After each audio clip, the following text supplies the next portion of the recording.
understand this.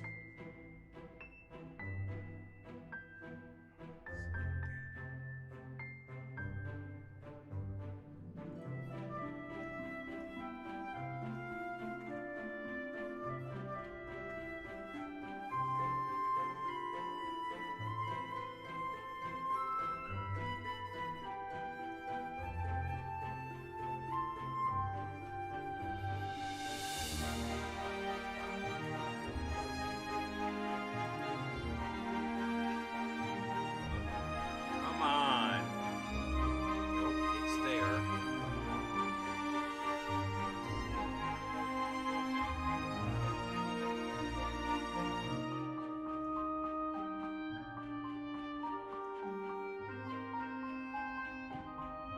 $7:01 and YouTube is not picking up the data.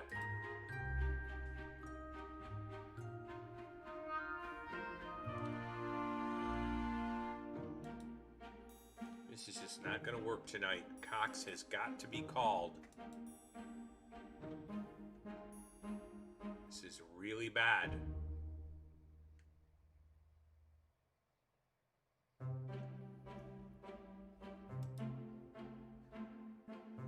not getting any picture.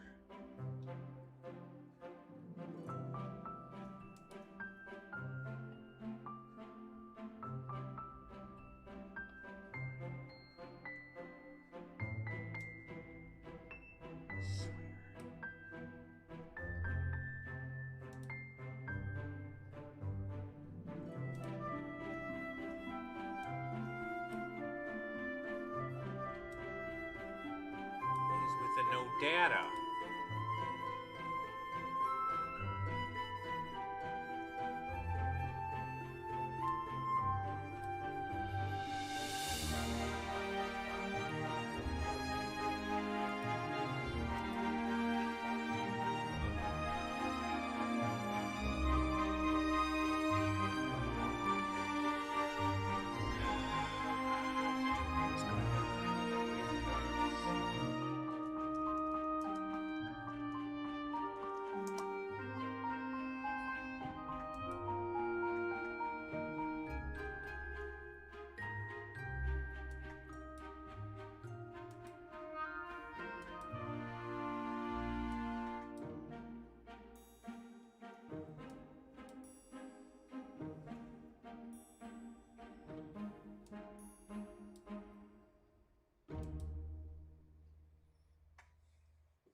I can't figure out what's going on here.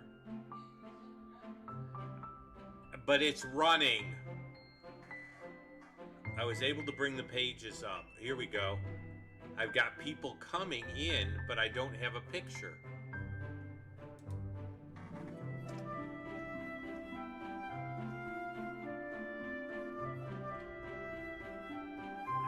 The stream health is so poor.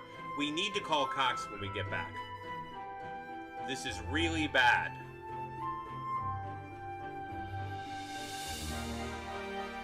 Yeah, this is totally glitching at this point. And I can't tell anything. Could you go on to YouTube, go to my channel and see if you're getting anything, and then I'll turn off my YouTube and see what's happening. Actually, that may not work either. Give me a minute or two.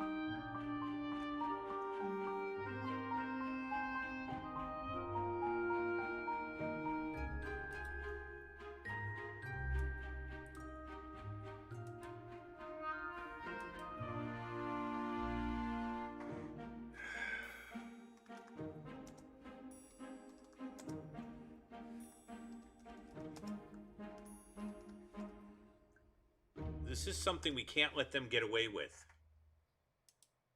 Because if they do, it really creates a problem. There. Well, it posted to this.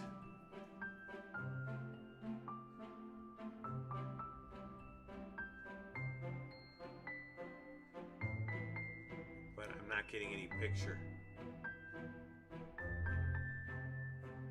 I can't figure out why I'm getting no data.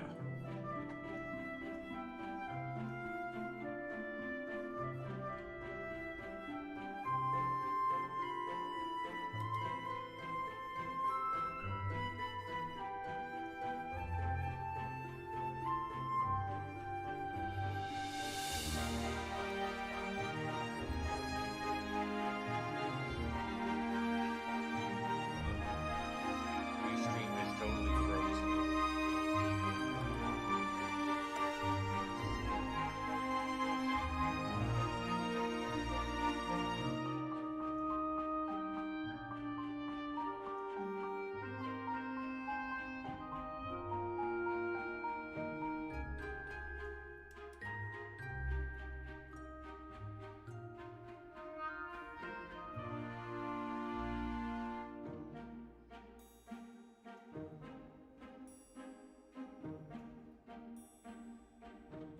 And we're 6 minutes over. I may just have to call it a...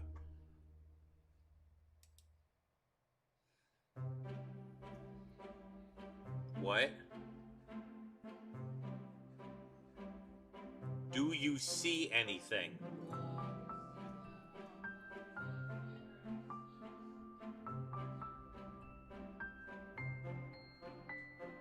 On YouTube? Okay, keep an eye on it.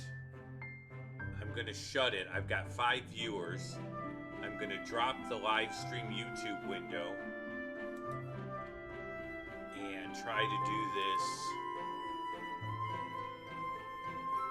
I had to close out and reload. Now music, but lots of buffering.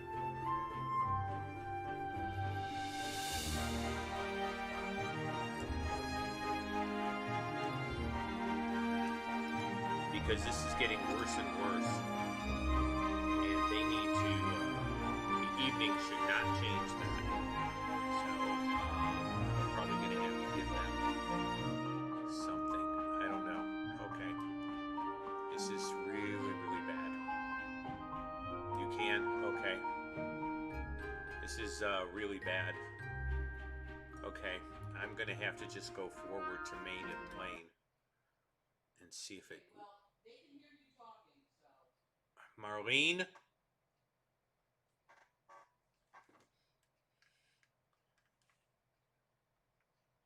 Is my mic muted?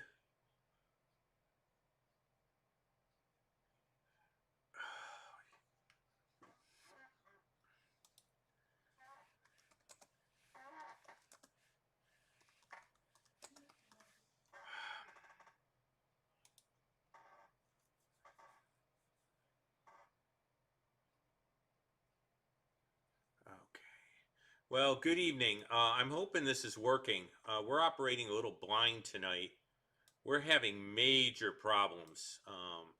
And yeah, I'm a little frustrated with Cox right now because the evenings have given us less and less internet.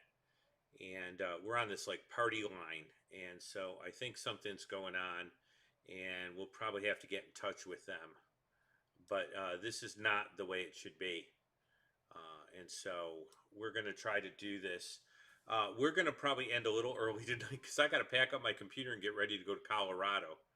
So no idea whether you're seeing this. I'm going to be pretty dependent on the audience. And this is not probably going to be loved by YouTube either. I really appreciate you guys hanging in there with me. Usually I can have the restream up and the window too, and I do not know what's going on tonight, so we are really kind of playing it by ear. In fact, Restream seems to not being doing things anyway. That's how bad our internet is. So I'm going to go forward and trust that you get some of this. Now, occasionally I'm going to check in with my outside engineering crew, which is my wife, because I'm operating blind here, and she will be able to tell me what you see. Normally I can see both, but this has continually kind of gotten worse. The bit rate seems good coming out, but something seems to be happening here. And I don't think it's a computer problem, because usually I would get some different signaling. So, from what I can see, Restream isn't even showing you me at this exact moment. So I'm going to check with the pit crew here. Mar, do you see me at all? Nope. Yeah. Okay. Restream has... What? Just go ahead and start the study. Yeah, but nobody may get any of it, Mar. And that's kind of where I'm struggling here is... You're only getting 4.92 megabytes upload. 4.92? Yep. That's not doable. Um,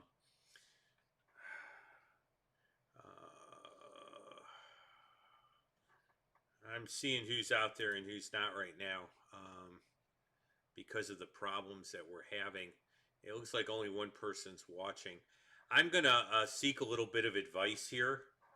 If you guys really cannot see any of this tonight, we're scheduled to go to Colorado. Well, there are two. Let me know whether you're getting anything from me at all, because I don't think the scenes are even changing here. I think we're dead in the water tonight.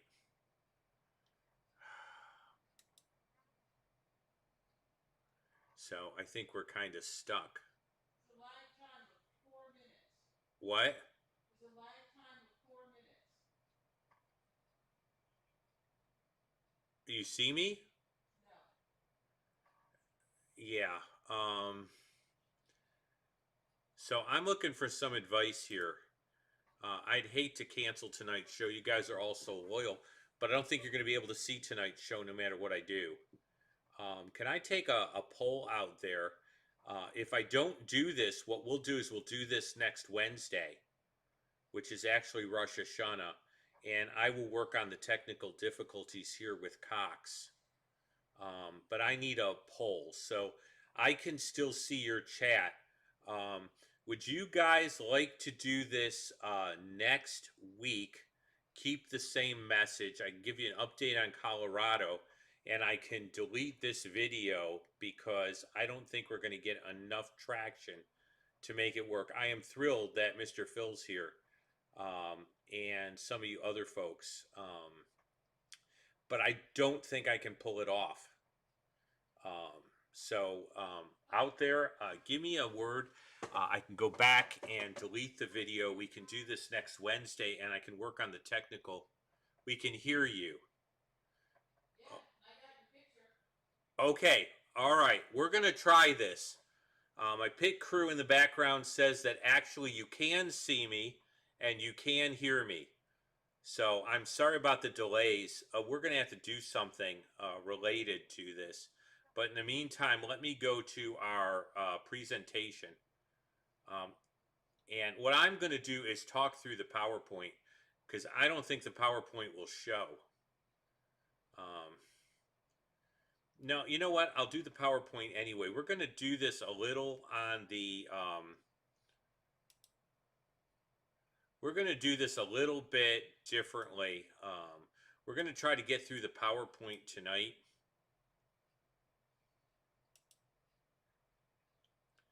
And we're just going to see what we can do. It'll be a little shorter show. Again, I'm in the position of trying to figure out why the PowerPoint is giving me grief. Here we go. There we are. And we're just going to work through this. Now, again, me and my wife are taking off for our anniversary / speaking trip in Colorado. And so we're going to just do what we can do. I'm really sorry, guys. And I have such a cool animated background in the front, and it won't be animated when you see it. But let's move forward. We're dealing with the beginning of Matthew. But first we want to deal with our Nash of Hebrew. Gadal, grow up or become great or important. Promote or make powerful, praise or magnify is into make great, do great things, is the word gadal. And so that's our Nash of Hebrew. Now, this root word can be used in terms of physical growth of people or other things. as well as increase in things, tangible or intangible. Object, sounds, authority, um, persons. It overlaps with rabbah, but unlike rabbah or rabbah, just rabbah, there's a variant here that's listed. It never refers to numerous things. So rabbah can refer to an increase in number. This isn't used quite that way. Only in being great in size or importance. Now in Ezekiel 28:23, the verb is used reflexively. That's fancy for used in terms of itself. Um, I myself went to the store. Um, where the actor is receiving the action of the verb while being the subject of the verb at the same time. I know that sounds confusing. We do that in English, and it can be used reflectively to show how God magnifies himself. So he makes himself great in terms of his acts in nature or history. By the way, I want to say that. What I want to say is that's real important. The Old Testament often talks about God's greatness and him demonstrating that greatness in nature and history. Those are two main ways that God works. In Isaiah 10:15, it's employed to show how evil men try to make themselves great or magnify themselves against the Lord. And in Dan, it's used to describe the Antichrist who will try to make himself great. And so that's the way that Nash of Hebrew is used. Now, I did something different.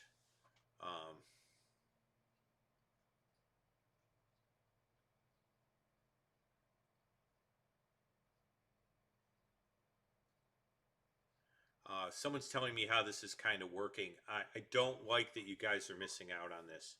So if you hear my frustration, it's my frustration over really wanting to do a good job with these. Because I really want them to be good for you guys. And so I'm really feeling for you right now as you're dealing with a problem that I can't control. This is a test for me, giving control to the Lord, but it's also disappointing to me because it lowers the quality of the video when others go back and see it. And we're trying to get material out there. And so I will just keep going, but there's going to be some loss, especially with a PowerPoint, and probably it is trying to adjust, but it's trying to suck a gallon and a half of chocolate milk through a half-inch straw, and that's really difficult to do. I did an overview of this entire section. Jesus is focusing on building the messianic community. Now, we know that as the ecclesia or the church. The reason I'm using that terminology is that it's often misunderstood in Jewish circles. When Jews think of the church, they often think of the Orthodox or Catholic Church. That's not what I'm trying to convey here, and that's not what Matthew's trying to convey. So I'm adjusting my language to really kind of keep it in historical context. The community of Messiah. The saved community. I like that word community because there were different sects of Judaisms or communities, and they were vying for which one would inherit the promises. And so I like using that terminology. Now, the first section in verses 1 through 5, I entitled Down is Up. And we're going to be dealing with that section. 6 through 9 of this beginning section of 8 is Don't Trip People Up. 10 through 14, Shepherd Do Not Slam. It's almost like a preaching series. Sin in the Camp, 15 to 20. Forgive whether you like it or not, 21 through 35. So that gives you an overview. And I'd like to do that a little bit in the future, is to give you a little bit more of an overview of what's going on here. Now, I've got my little teaching helpers back. That's right. Paxton now is available to me. And I'm going to teach you a Yiddish word. You got a Hebrew word today. You're going to get a Yiddish word today. How does one become a Ganstermacher? Ganstermacher is Yiddish for big shot. And so now you've learned a Yiddish word, Ganstermacher.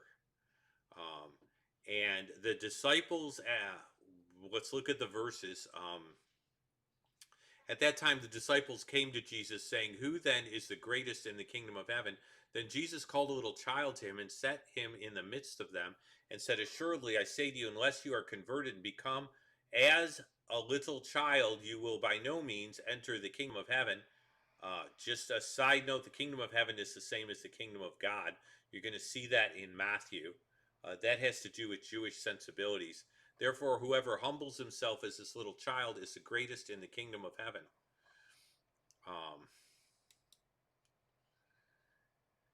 The disciples essentially are pushing for position. At that time, the disciples came. They're asking about greatness. What they're doing is jockeying for position. And our friend here who's helping us is having a cup of coffee and just kind of illustrating, reiterating these words, kind of neat. I like to do stuff like that. I like visual aids. And so that's really what they're up to. Who's going to be great? Now, here's an important point. Great in what? Understand what's happening here. It must be remembered the disciples expected a physical kingdom with actual political offices. This is so important. I don't buy amillennialism. I'm not trying to harsh on brothers and sisters, but these guys are vying for real positions. This is real in their minds. Who's going to be second in charge? Who's going to go ahead and get the good posts in the kingdom, the nice positions? And so that's really what they're thinking about. Hey, it is good to see that someone's on Zion's banner watching. Thank you for hanging out, and I hope Facebook is doing is adjusted better than YouTube has adjusted. But I want to make that point. This is very real to them. These are real positions. This is a real kingdom. They are Jews expecting a physical reign of God on the earth, and that's why they're vying for these positions. They want the good positions. They want the nice positions. They want the excellent posts. By the way, it seems like our high speed is picking up. So maybe God is putting some wind under our wings to help us fly this evening. And I'm grateful for that. But I can't time it to catch the wave. So I'm a very bad surfer. But I'm glad that it's happening anyway. Here's where we're at with all of this.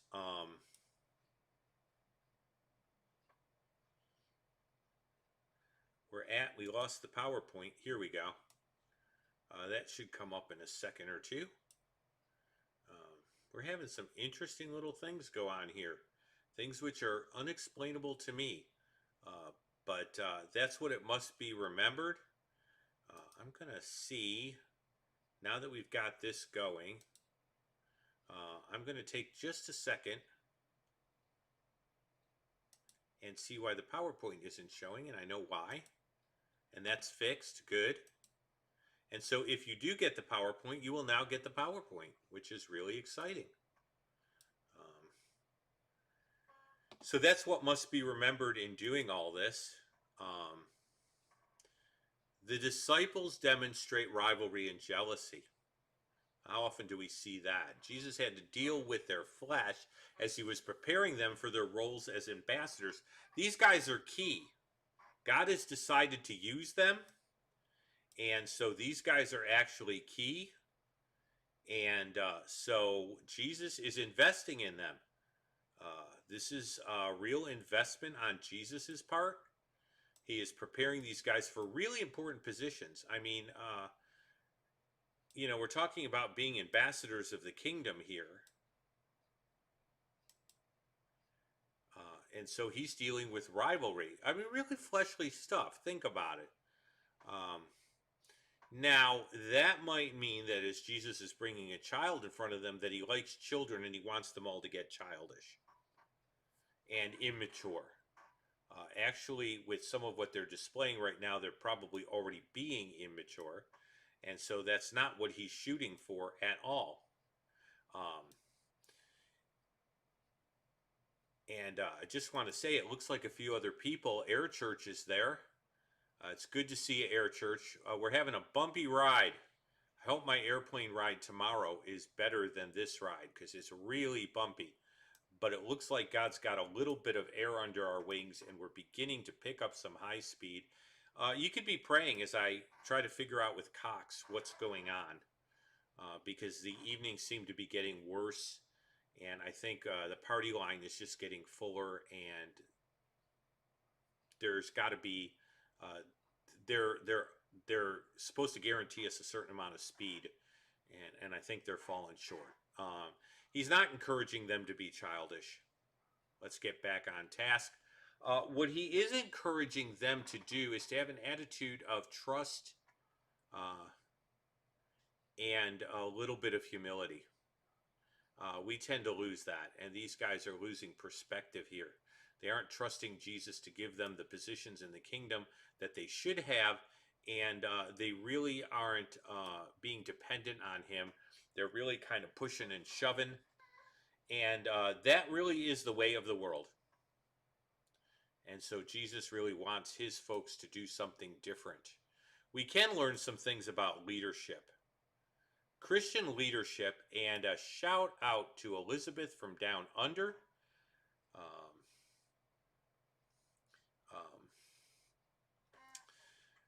We can learn some things about leadership. Do not think that Christians organizations can't fall prey to this stuff. This is real human stuff. We want to feel secure. We want to feel good. Again, God is taking me through a process of preaching the gospel to myself. Different types of personalities have different heart cries, and when we try to meet those heart cries and deal with those core fears on our own, we run into trouble. And so people want to feel secure. They want to feel significant.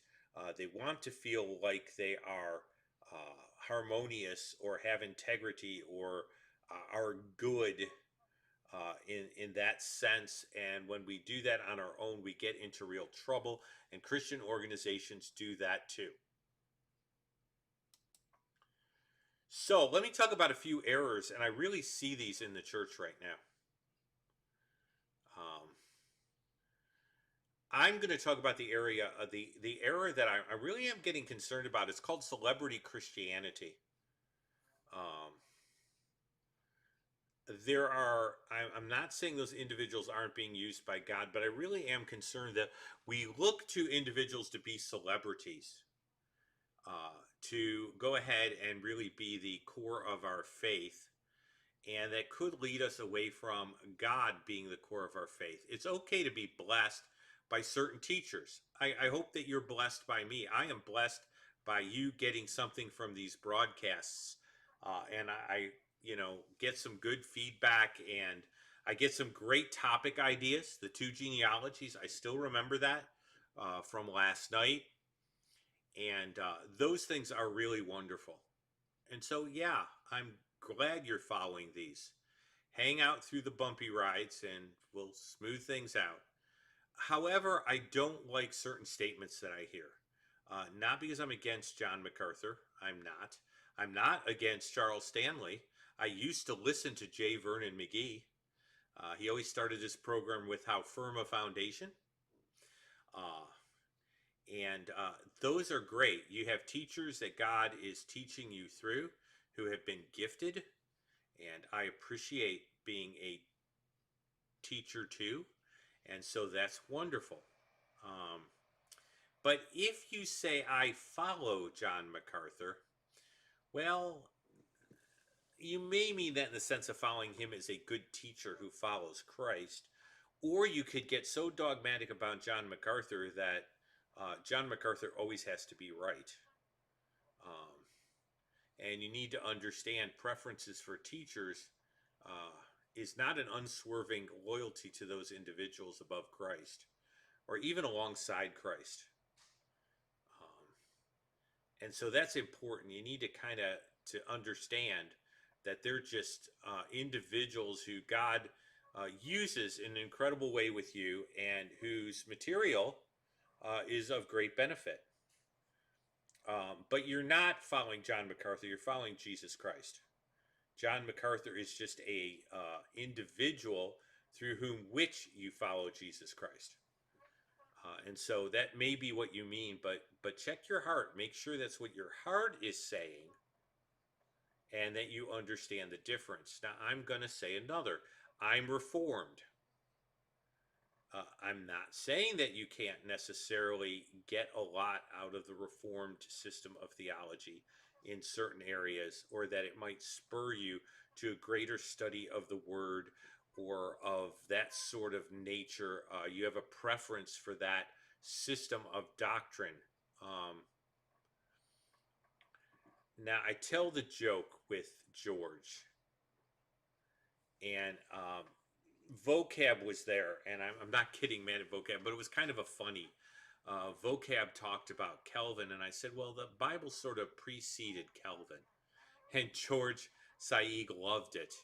I'm not trying to be harsh, but I was pointing out that when the disciples were reading their Bible, they weren't reading the Bible according to John Calvin.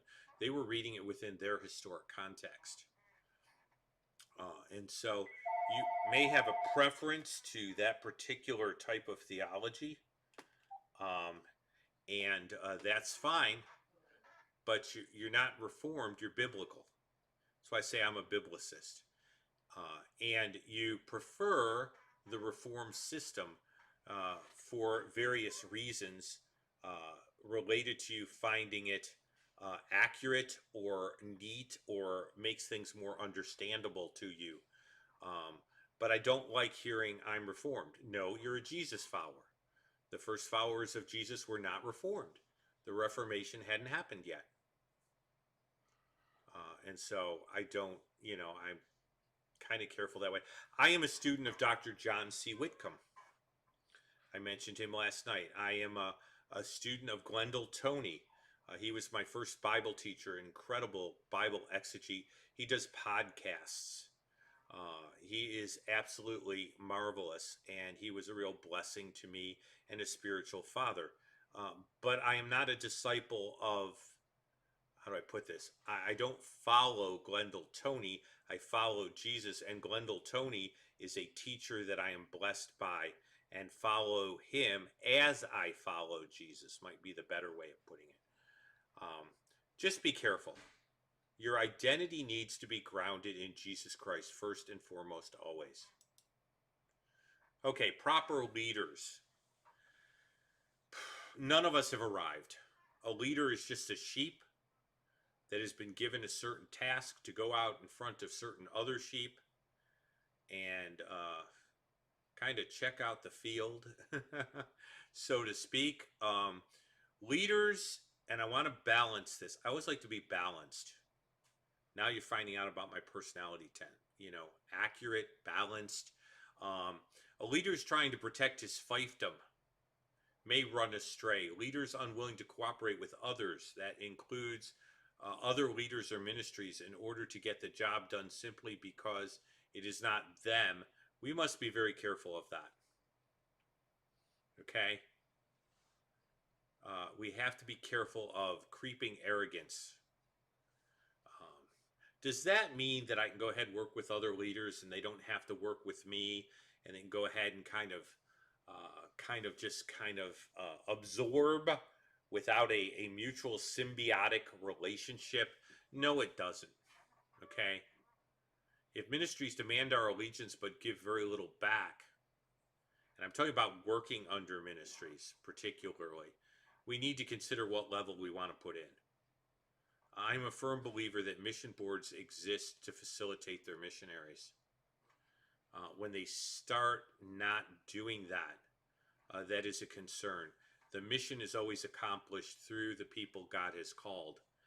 And if God places them under you, then you have a charge to keep. And it's not just getting the ministry done, but the charge is the people God has given you to do that. Relationship requires relationship. And so there's a balance there. But what about making disciples? If I want to make disciples of a certain kind, and someone's teaching something a little different, and I cooperate with him in going out and witnessing with him, am I not making disciples? Now, this stuff used to be bantered around in a fellowship I belonged to. We're called to make disciples, and we should teach the word in theology. I believe that. And I should believe that what I'm teaching is correct. If I didn't believe it, I shouldn't be teaching it to you guys. But I love my professor. He's the head of the Feinberg program, Dr. Greg Haig. I don't know what the official title is now within Chosen People, but he was like a teacher, and he was also a bit of a pastor to the students when the program first started. And he said something to me that really, really kind of stuck with me spiritual formation wise. He said, we need to hold our convictions with an open hand. He said, I believe what I believe, and I believe it strongly, and I know why I believe it, but I hold it with an open hand, that I might still be open to God training me, nuancing me, teaching new things to me. And so there's a balance. 18:6 through 9 is don't trip people up. And so let's spend a little bit of time with that. Whoever causes one of these little ones who believe in me to sin, it would be better for him if a millstone were hung around his neck and he were drowned in the depths of the sea. Woe to the world because of offenses, for offenses must come. But woe to those through whom the offense comes.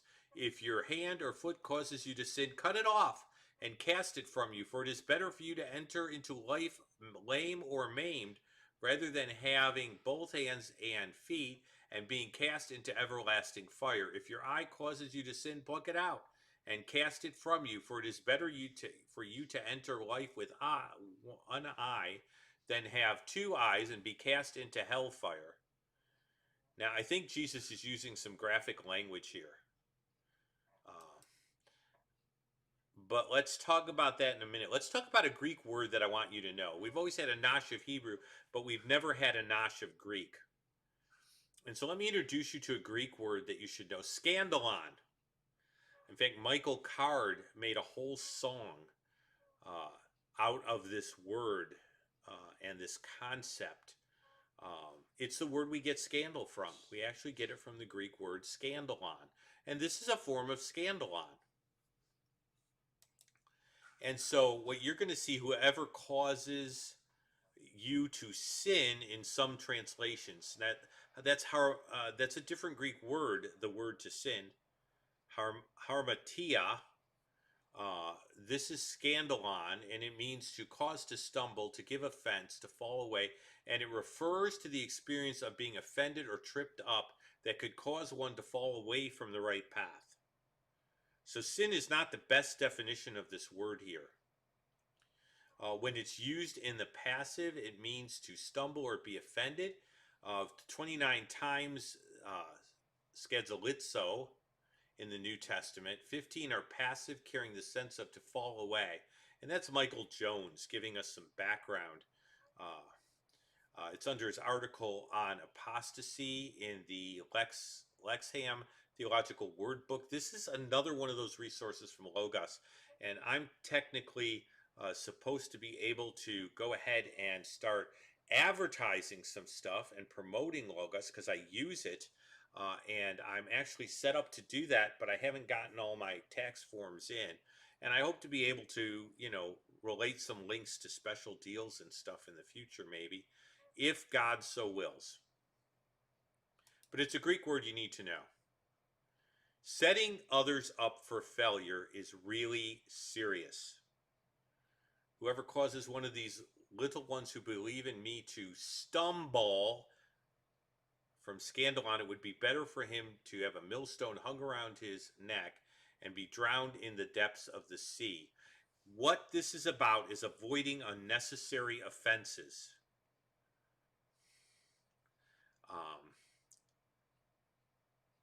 And so we want to be careful of creating offenses that are not necessary. I see this in the Messianic community. I'm sorry. I'm not naming names. I'm telling you of examples I've seen where a gal was lactose intolerant and they were having milk products, and even though they were in Christ, they didn't want to mix milk and meat. By the way, that's not a biblical injunction at all. The injunction is not boiling a baby goat in its mother's milk, and I've never had cream of goat ever served any church I've ever gone to. Even on wild game nights, they don't serve cream of goat. And so that's what that's about. And they said to her essentially, I'm sorry, this table has milkix. We can't give you any meat. And this girl was going to have to watch everyone else eat. This is not necessary. This is wrong. And they could have set her up for a host of problems. And Jesus says, this is serious business. The world will set up stumbling blocks. But Jesus' point is, don't you be the one tripping people up. Don't you be the one doing that. That isn't right, and that isn't your place. Interestingly enough, the word woe is used, and the word woe in the Old Testament usually signals a literary form called a lament. Woe to you, Capernaum, but woe to you, Bethsaida. Those are laments. They were used by the Old Testament prophets to symbolize that the judgment of God was imminent, that they were in danger of judgment, that their souls were in danger, or their countries were going to face divine judgment when it's used of like cities or countries. Woe, woe, woe to you, Babylon. Go to Revelation. This is a funeral dirge. This is a lament. Jesus is using this type of literature reference, and they would have understood it. Now, does that mean I'm supposed to cut off my body parts? If your hand causes you to sin, cut it off. That's not the point. The point is not to cut off and remove and maim oneself. This is the way the language sounds. Now, Jesus is making use of something here. First of all, we need to understand this is a first-class condition. So Jesus is assuming this is a case in which there is sin occurring, and it's serious sin. We've talked about class conditions. There are different class conditions in Greek. I'm indebted to Robert James Utley for pointing out this is a first-class condition without me having to do all the Greek. Could figure that out, but I didn't have to do it.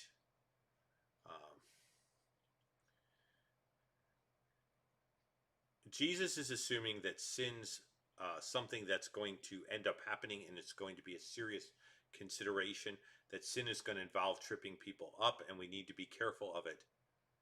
These are hypothetical. These statements are hyperbole. Okay? Now, I'm not making stuff up. This sort of language is not uncommon to the Second Temple period.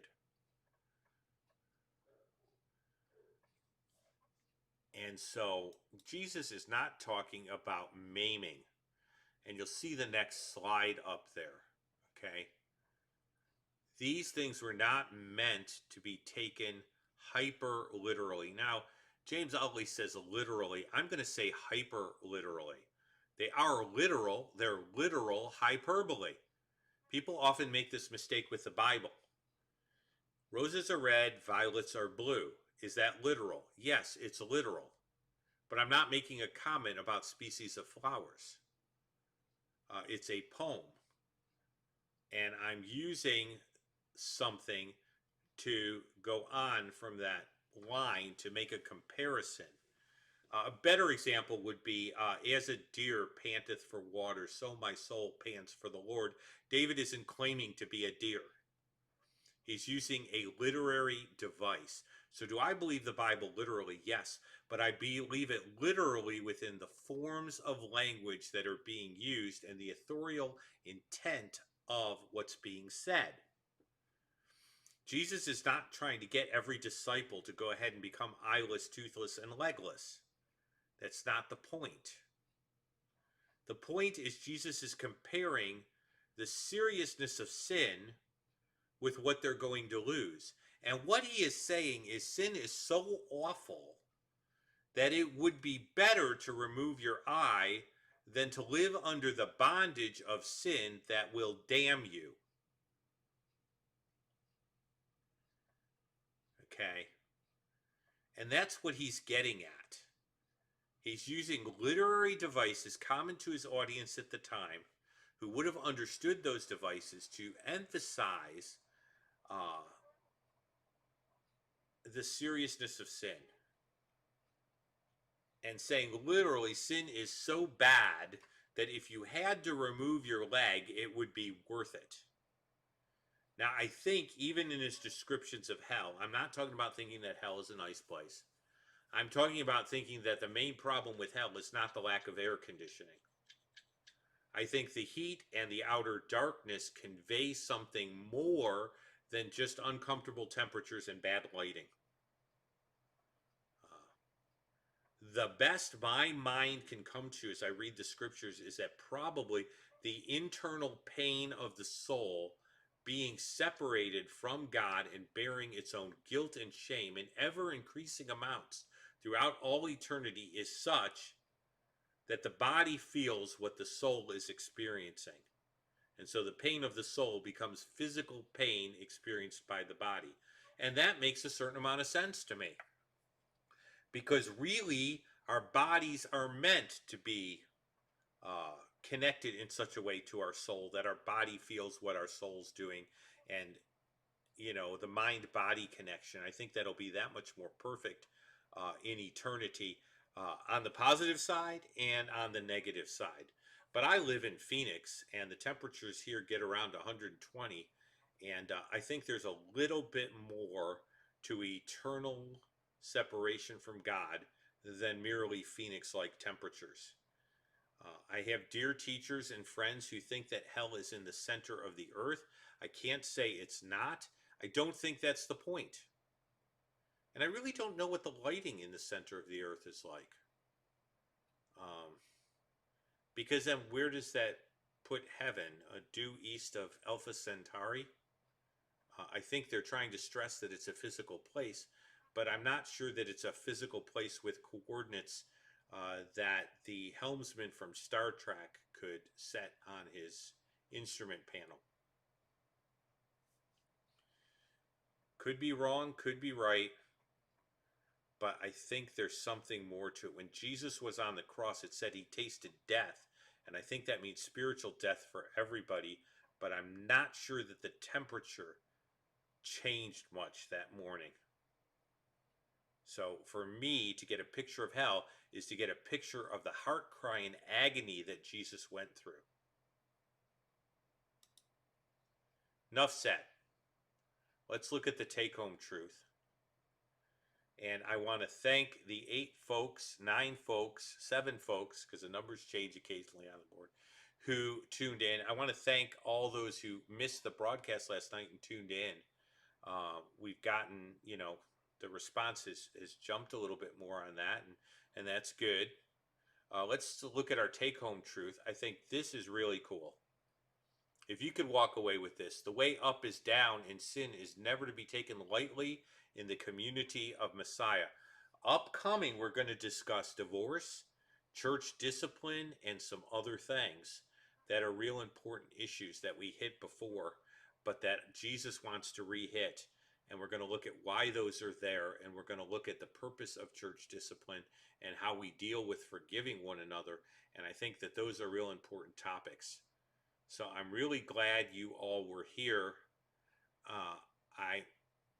There's a lot to pray about, but one of the things you can be praying about is just getting this connection straightened out a little bit better, so that we can go back to having the programs that didn't glitch as much. You'll notice that previously we didn't have this. This has been an increasing problem, and I think God wants us to kind of investigate ways to make it better. So, well, I'm thinking I can try to answer Q&A, but I don't know what the high speed will do. A little bit of time here to go ahead and do that. Take some comments, because I can see your comments. And I do want to go ahead and let you know that we'll probably end right on time because I've got a computer to pack up and cords to pack up and a plane to catch tomorrow morning. But I really wanted to keep the broadcast going. You're probably thinking, what is going on next week? That is good. It is Rosh Hashanah on the 20th. Yes, my wife and I's anniversary actually falls on the Jewish holiday of Rosh Hashanah. The programs next week will fall directly between Rosh Hashanah and the Day of Atonement. So I would like to do a special program, at least one, related to one of the Jewish high holy days, and do a teaching that I think is relevant and very applicable to us, related to those holidays and what they meant and what they mean for us. So I will be posting a title, probably it'll be late. So Patreon folks, you won't get the early PowerPoints because the plane won't come in quick enough. But I will make those available on the day of, and I will have stuff for you. Ramon, I love it. I've read The Great Divorce. I've read Lewis's stuff, and my picture of hell is much more Lewisian, much more like C.S. Lewis. When I think of hell, I think about the deprivation of all beauty, truth, and good. By the way, that's what really scared me about hell. When Christians described hell as a hot, uncomfortable place, that was very miserable. But when someone described hell as separation from God, and me believing God to be, growing up with God being the source of good and beauty and truth, that really scared me. What would a world without truth or beauty really look like? And forever separated and with eternal regret. I will always remember this line from a poem. The saddest words of tongue and pen are these three words, it might have been. And that just struck terror in my heart. It might have been. The irretrievable loss of good and beauty and truth,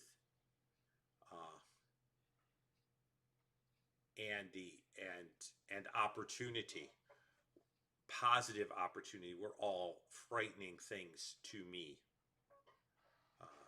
Being unable to be balanced or true or integrity, to have those qualities forever removed from me, and out of my presence. Those are frightening things. So I like that. I like the comment, Ramon, related to C.S. Lewis. I want to say hello to Mark Johnson. I don't know who I've missed here. Air Church, it is so good to have you with us. I'm not typing and trying this because I don't even know that my comments would make it to the internet easily. Always good to have our Aussie sister from down under. If I may make so bold, she can type a response, but I didn't quite get emus. She sent a picture that emus were good fodder. And I know emu oil is used in some muscle liniments. And I know also that there seems to be an emu that's involved with driving limos in a commercial. But I don't know much about emus, so I found that interesting. Thank you, Nate, for posting those links. That is absolutely wonderful, and I really appreciate it. So I've got some great mods. I know Nate is a moderator, and he is always great throwing those URLs up and making them work, which is no small trick. And I know Elizabeth is like the most incredible. She puts the pictures up with the social media, and man, she's like a master at Facebook. So I really appreciate you guys.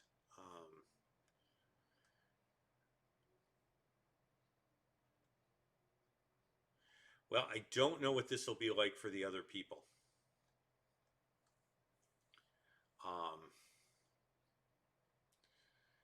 But I hope that there'll be enough meat here that this too will be a benefit to folks.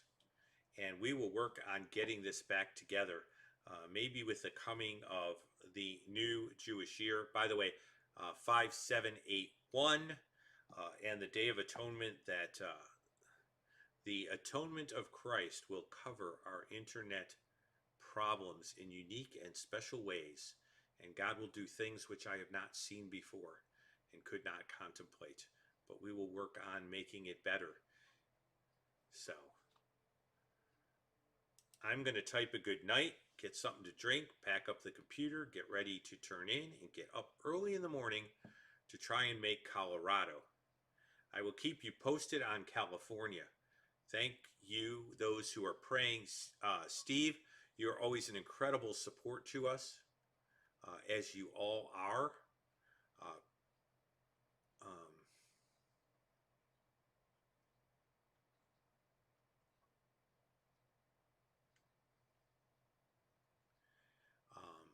and you're all great, and bring something special. And I will keep you posted on California. By the way, my goal, if I go to California, is to actually stream from California while I'm out there doing that stuff, giving you guys a report, and then using some of the material that is created to go ahead and share with you folks. So,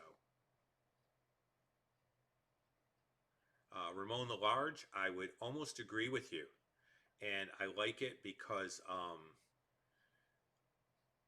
I think I think as I just there are a lot of reasons that just really makes sense to me.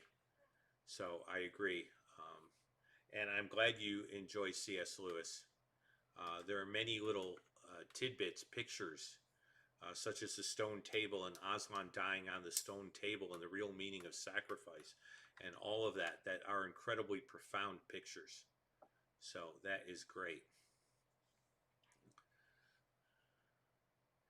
If you are late, you can go back and try and view it with all the bumpiness. And yes, you heard a touch of me trying to apply the gospel to myself as I got a little bit uncomfortable with what was going on and unhappy with it. But I'm happy with the fact